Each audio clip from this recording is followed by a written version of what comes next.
Breaking చూస్తున్నాం. తన సొంత జిల్లాలోనే రేవంత్ రెడ్డి గెలవడం కూడా కష్టమే అంటున్నారు కేటీఆర్ మీడియాతో సంచలన వ్యాఖ్యలు చేశారు. చిట్చాట్ సందర్భంగా తాను ఇన్ఛార్జిగా ఉన్న దగ్గర ఓడిపోతే పరుగు పోతుందని రేవంత్ ఆ బాధ్యతల నుంచి తప్పుకున్నారంటున్నారు కేటీఆర్.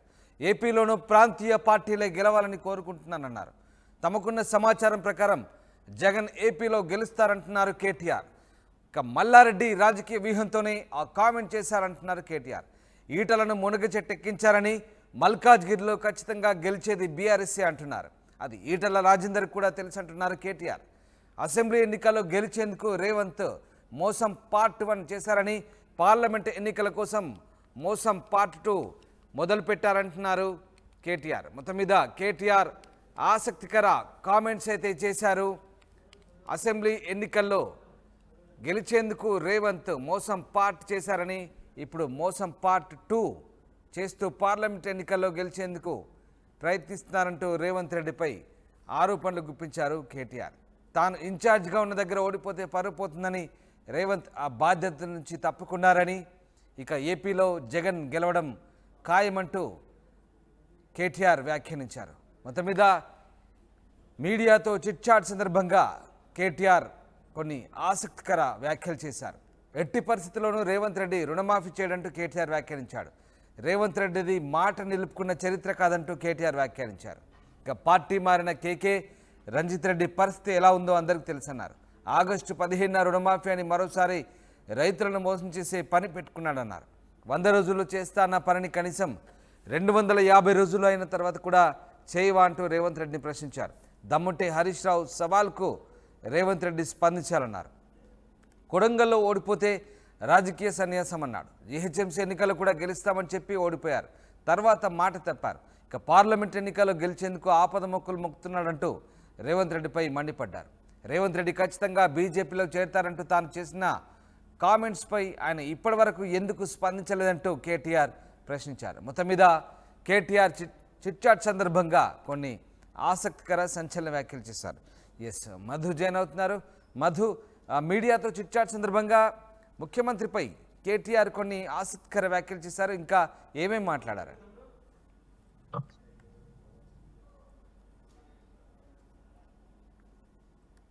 భాగంగా కేటీఆర్ ఈ రోజు ముఖ్యంగా రేవంత్ రెడ్డి టార్గెట్ గా కొన్ని వ్యాఖ్యలు చేశారు.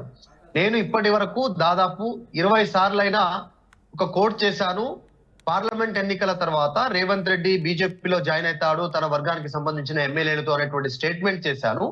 దీనిపైన రేవంత్ రెడ్డి ఇంతవరకు రెస్పాండ్ కాలేదు అంటూ ఒక కీలకమైనటువంటి వ్యాఖ్య చేశారు. దీంతో పాటు మరిన్ని అలిగేషన్స్ రేవంత్ రెడ్డి పైన చేశారు. ముఖ్యమంత్రి పైన ఉమ్మడి పాలమూరు జిల్లాలోనే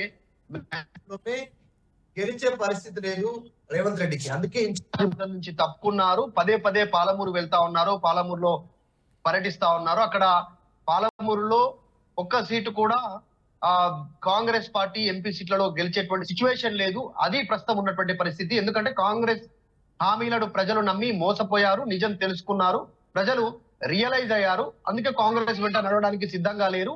సో ఈ విషయం అర్థమైంది రేవంత్ రెడ్డికి. అందులో భాగంగానే ఆయన పార్లమెంట్ ఎన్నికల ఇన్ఛార్జికి సంబంధించిన విషయంలో ఆయన సొంత జిల్లాకి సంబంధించిన తప్పుకున్నారు. దాంతో పాటు మరికొన్ని కీలకమైనటువంటి వ్యాఖ్యలు చేశారు. రైతు రుణమాఫీకి సంబంధించినటువంటి అంశంలో సవాలు ప్రతి సవాలు విసురుతున్నటువంటి నేపథ్యంలో హరీష్ రావు చేసినటువంటి సవాలు పైన నేరుగా స్పందించాలి. రేవంత్ రెడ్డి సవాలుకు సిద్ధమా లేదా అనేటువంటిది మాత్రమే స్పందించాలి. ఎందుకంటే డిసెంబర్ 9వ తారీఖు రోజునే 2 లక్షల రైతు రుణమాఫీ చేస్తామన్నారు, చేయలేదు ఇంతవరకు. రైతులు ఆగ్రహంగా ఉన్నారు. మొదటి దఫా ఎన్నికలు మొన్న అంటే అసెంబ్లీ ఎన్నికల్లో మొదటి మోసం ఒకటవ మోసం చేసింది కాంగ్రెస్ పార్టీ. అలా ఇచ్చిన హామీలకు సంబంధించి 6 గ్యారంటీలని, హామీలని, ఉచితాలని చెప్పేసి ప్రజలను మోసం చేసి గెలిచారు. సో ఇప్పుడు రెండవ మోసానికి తెరలేపారు. మోసం నెంబర్ 2 కింద దాన్ని చూడాలి. ఎందుకంటే ఇప్పుడు దేవుడి పైన ఒట్లు పెడతా ఉన్నారు. ఆగస్టు 15 తారీఖు ముజద్దు పెడతా ఉన్నారు, డేట్ పెడతా ఉన్నారు. అది పెట్టి మళ్ళీ ఒకసారి రాష్ట్ర ప్రజల్ని మోసం చేసి గట్టెక్కాలనే ప్రయత్నం చేస్తా ఉన్నారంటూ స్ట్రైట్ గా రేవంత్ రెడ్డిని ఉద్దేశించు కేటీఆర్ వ్యాఖ్యలు చేశారు. రైతు రుణమాఫీకి సంబంధించి హరీష్ రావు సవాల్ పైన స్పందించరా? ఎందుకంటే హరీష్ రావు చేసినటువంటి అలిగేషన్ లో 6 గ్యారంటీల అమలు, తర్వాత రైతు రుణమాఫీ ఏకకాలంలో ఇదన్నీ కూడా డిసెంబర్ 15వ తారీఖు లోపల ఆగస్టు 15వ తారీఖు లోపల చేయాలి అనేటువంటిది హరీష్ రావు అలిగేషన్. దీనిపైన మాత్రమే రెస్పాండ్ అవ్వాలంటూ ఆయన వ్యాఖ్యలు చేశారు. రేవంత్ రెడ్డి మాటలను నమ్మడానికి లేదు. 2018వ సంవత్సరానికి జరిగినటువంటి అసెంబ్లీ ఎన్నికల్లో కొడంగల్లో ఓడిపోతే రాజకీయ సన్యాసం చేస్తానంటూ రేవంత్ రెడ్డి వ్యాఖ్య చేశాడు. కానీ తర్వాత మాట మార్చాడు, యూటర్న్ తీసుకున్నారు, మడమ తిప్పారు. అది పరిస్థితి. తర్వాత జిహెచ్ఎంసీ ఎన్నికల్లో కూడా కాంగ్రెస్ పార్టీ విజయం సాధిస్తుంది, ఇక్కడ మేయర్ బీఆర్ఎస్ కాంగ్రెస్ పార్టీ గెలుస్తుందని స్టేట్మెంట్ చేశారు. అప్పుడు మాట తప్పారు. కాంగ్రెస్ కేవలం పేలవమైన ప్రదర్శన చేసింది, ఒకే ఒక్క సీటుకు పరిమితం అయిపోయింది ఆ సమయంలో. సో ఈ రకంగా మొత్తం మాట మార్చేటువంటి పరిస్థితి ఉంది. రేవంత్ రెడ్డి మాటలను నమ్మడానికి సిద్ధంగా లేరు జనాలు అంటూ స్టేట్మెంట్ చేశారు. వీటితో పాటు మరికొన్ని కీలక వ్యాఖ్యలు చేశారు. రేవంత్ రెడ్డి బీజేపీకి పనిచేస్తా ఉన్నారా, కాంగ్రెస్ కి పనిచేస్తా ఉన్నారా అనేటువంటిది కూడా తేలాల్సినటువంటి అవసరం ఉందంటూ స్టేట్మెంట్ చేశారు. ఎందుకంటే ఇన్ని రోజులుగా గత కొన్ని రోజుల నుంచి చేస్తున్నటువంటి స్టేట్మెంట్ విషయంలో నేను బీజేపీలో ఆయన జాయిన్ అవుతారు అనేటువంటి నేను చేస్తున్నటువంటి విమర్శ పైన ఎందుకు రేవంత్ ఇంతవరకు రెస్పాండ్ అవ్వట్లేదు అనేటువంటి వ్యాఖ్యలు కూడా చేశారు. సో తర్వాత మల్లారెడ్డి అంశం పైన కూడా కేటీఆర్ మాట్లాడారు. మల్లారెడ్డి ఈటెల రాజేందర్ అన్న నువ్వే గెలుస్తున్నావు అనేటువంటి వ్యాఖ్య ఏదైతే చేశారో దానిపైన కూడా కేటీఆర్ కావాలనే మునగ చెట్టు ఎక్కించారు ఈటెల రాజేందర్ కూడా తెలుసు గెలిచే పరిస్థితి లేదు అక్కడ అనేటువంటిది. సో కాబట్టి కేవలం మునగ చెట్టు ఎక్కించారు. ఖచ్చితంగా బీఆర్ఎస్ అభ్యర్థి గెలవబోతా ఉన్నారు మల్కాజ్గిరిలో అంటూ కేటీఆర్ స్టేట్మెంట్ చేశారు. దానికి ఆయన రీజన్ కూడా చెప్పే ప్రయత్నం చేశారు. మొత్తం మల్కాజ్గిరి పార్లమెంట్ రీజన్ లో మొత్తం బీఆర్ఎస్ పార్టీ అభ్యర్థులు గెలిచారు. బీఆర్ఎస్ చాలా బలంగా ఉంది, మేమే రైట్ మధు, ఇక ఏపీకి సంబంధించి కూడా కేటీఆర్ కొన్ని ఆసక్తికర వ్యాఖ్యలు చేశారు. ఏపీలో జగన్మోహన్ రెడ్డి గెలవబోతున్నారంటూ కేటీఆర్ చేసిన వ్యాఖ్యలను ఎలా చూడొచ్చు? ఎగ్జాక్ట్లీ, నిజంగానే. అంటే పక్క రాష్ట్రానికి సంబంధించిన ఎన్నికలపైన కూడా మాట్లాడారు. దాంతో పాటు దేశవ్యాప్తంగా జరుగుతున్నటువంటి ఎన్నికలపైన కూడా ఆయన మాట్లాడే ప్రయత్నం చేశారు. ముఖ్యంగా ఆంధ్రప్రదేశ్ రాష్ట్రంలో మాకున్న సమాచారం ప్రకారం మళ్ళీ జగన్మోహన్ రెడ్డి ముఖ్యమంత్రి కాబోతున్నాడు అనేటువంటిది పూర్తి సమాచారం ఉంది. ఖచ్చితంగా జగనే వస్తారు.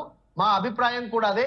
ప్రాంతీయ పార్టీలే అధికారంలోకి రావాలి, అప్పుడే ప్రాంతీయ సమస్యల పైన అవగాహన ఉన్న పార్టీలు ప్రజలకు మేలు చేస్తాయి అనేటువంటి ఒక విధంగా కేటీఆర్ చాలా స్పష్టంగా మాట్లాడారు. దేశవ్యాప్తంగా జరుగుతున్నటువంటి ఎన్నికలకు సంబంధించి కూడా మాట్లాడారు. మొత్తం దేశవ్యాప్తంగా ప్రాంతీయ పార్టీలు ఈసారి పెద్ద ఎత్తున ప్రభావం చూపబోతున్నాయి అనేటువంటి కూడా మాట్లాడారు. ముఖ్యంగా ఏపీకి సంబంధించిన విషయంపైన కూడా నర్మగర్భ వ్యాఖ్యలు చేశారు. అక్కడ జగన్మోహన్ రెడ్డి ముఖ్యమంత్రి కాబోతున్నారు అంటూ ఆయన చేసినటువంటి స్టేట్మెంట్ పొలిటికల్ సర్కిల్లో ప్రస్తుతం చర్చనీయాంశమైంది. మొన్న రీసెంట్ గా కేసీఆర్ ఇదే అంశం పైన మాట్లాడారు ఒక ఇంటర్వ్యూలో. ఇప్పుడు అదే కేటీఆర్ మళ్ళీ ఆయన ఆంధ్రప్రదేశ్ ఎన్నికల పైన కూడా ఆయన స్టేట్మెంట్ చేయడం. చలో కొన్ని మొత్తానికి ఈ రోజు కేటీఆర్ ఆయన చిట్ చాట్ లో భాగంగా కొన్ని సెన్సేషనల్ కామెంట్స్ ని చిట్ చాట్ లో భాగంగా మీడియాతో షేర్ చేసుకున్నారు. Yes right, thanks for the update Madhu. ఇది మొత్తం మీద కేటీఆర్ సంచలన వ్యాఖ్యలు చేశారు మీడియాతో చిట్ చాట్ సందర్భంగా. రేవంత్ రెడ్డి తాను ఇన్ఛార్జ్గా ఉన్న దగ్గర ఓడిపోతే పరువు పోతుందని ఆ బాధ్యత నుంచి తప్పుకున్నారని, సొంత జిల్లాలోనే గెలవడం కష్టం అంటున్నారు కేటీఆర్. ఇక ఏపీలోనూ ప్రాంతీయ పార్టీలే గెలవాలని కోరుకుంటున్నారని, తనకున్న సమాచారం ప్రకారం జగన్ ఏపీలో గెలుస్తారంటున్నారు కేటీఆర్. మల్లారెడ్డి రాజకీయ వ్యూహంతోనే కామెంట్ చేశారని, ఈటలను మునగ చెట్టెక్కించారని, మల్కాజ్గిరిలో ఖచ్చితంగా బీఆర్ఎస్ గెలుస్తుందని అది ఈటలకు కూడా తెలుసంటూ వ్యాఖ్యానించారు. ఇక అసెంబ్లీ ఎన్నికల్లో గెలిచేందుకు రేవంత్ మోసం చేశారని, పార్లమెంట్ ఎన్నికల కోసం మళ్ళీ మోసం మొదలు పెట్టారంటూ కేటీఆర్ ఘాటైన వ్యాఖ్యలు చేశారు. మొత్తం మీద కేటీఆర్ చిట్ చాట్ సందర్భంగా సంచలన వ్యాఖ్యలు చేశారు.